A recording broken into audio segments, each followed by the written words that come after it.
অনেকদিন পর হরিদাস পালে রাতে স্পেশাল হাঁসের মাংস রান্না খাইলাম। হ্যালো সবাইকে, আমি রিম্পা আর আপনারা দেখছেন আইডি রিম্পার আরও একটা ভিডিওতে আপনাদের সবাইকে স্বাগতম। অনেক দিন হইছে বিকেলবেলা এরম ঘুরতে বাইরেই না, তো আজকে হরিদাস পালরে কইতেছি যে লও দুইজনে বিকেলবেলা একটু গ্রামের রাস্তা দিয়ে ঘুরগেইছি। আর এই রাস্তাটা কোটালীপাড়ার ভিতরেই অনেক সুন্দর একটা রাস্তা, তেমন কোনো লোকজন নাই, চারপাশে মাঠ। জায়গাটা আমার বেশ ভালো লাগছে। ঘুরতে বাইরেছি, হরিদাস পাল কইতেছে কি খাবা। ভাবলাম বাহিরে খাওয়ার দরকার নাই, অনেক দিন ধরেই হরিদাস পালের হাঁসের মাংস খাওয়ার ইচ্ছা হইছে। কইলাম তাড়াতাড়ি বাড়ি লও, বাড়ি যেয়ে হাঁসের মাংস রান্না করিয়ে খাইও।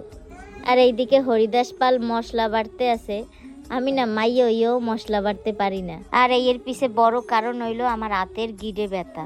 হাতের গিডে ব্যথা দেখে আমি কোনো কিছু বাড়তে পারি না। ঘরে ব্যালেন্ডারও আছে, ব্যালেন্ডারে বাড়লে এত কষ্ট করা লাগতো না, কিন্তু আমার মনে হয় হাঁসের মাংস পাড়ায় মশলা বাটকে রানলে বেশি ভালো লাগে। আর এইদিকে সব রকম মশলা দিয়ে মাংসটা ম্যারিনেট করে রাখা এই যে কষাইতে আছে। আর আজকের হাঁসটা হইলো রানী হাঁস, যদিও রানী হাঁস আমি বেশি ভালো খাই না, আমি দেশি হাঁসই ভালো খাই। হরিদাস পালের পছন্দের রানী হাঁসটা কিনছে আর তার ইচ্ছা মতো রানতে আছে। আর এই হাঁসটায় অনেক তেল হইছে, তেল কিন্তু অল্প দিছে, হাঁসের মাংসটাই এত তেল বাইরেছে। কালার দেখে তো ভালোই লাগতে আছে। আর এই হাঁসের মাংসটা যদি মাটির চুলায় রান্দা যাইতো তাইলে বেশি ভালো লাগতো। হরিদাস পালের রান্দা বরাবরই আমার দ্বারা অনেক ভালো লাগে, হে অনেক ভালো রান্ধে। বিয়ের আগে একা থাকতো, মাঝে মাঝে রান্না খাইতো।